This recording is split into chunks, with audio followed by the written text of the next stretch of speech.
Azizlar, mana hozir quyosh botyapti. Hali botmadi mana. Botyapti.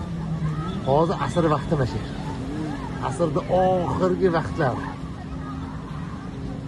Mana shu botgandan keyin asr vaqti tugab, shom vaqti keladi. Tushuntira oldimmi? Hozir mana shu turishda ham Xudo xolasa asrda vaqti mana. Lekin bu yaxshi emas.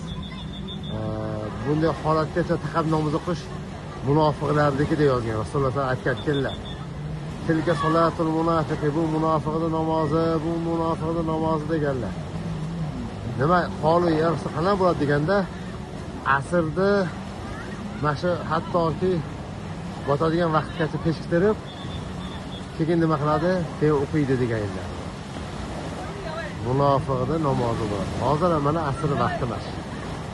Boshqa bir hadisda kim quyosh botishdan ilgari bir rakatga ulgursa, asrga ulgurib degan yerlari bor. Hozir mashhur ustoz bir rakat o'qishga bitta odam ulgurib olsa, asrda o'z vaqti o'qigan bo'ladi. Nega bunchalar asrga shuna deyilgan desa, asr o'rta namoz. Alloh taolo vas-solatil wusto o'rta namozni qoyim qilinglar. Hafizu ala salovat, namozlarga rioya qilinglar. Vas-solatil wusto o'rta namozga deganlar.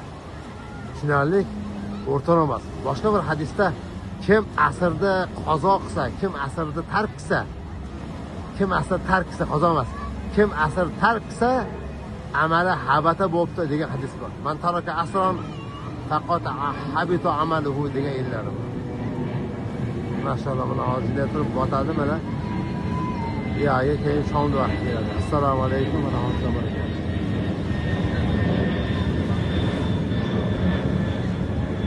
Sabr etam ketdi.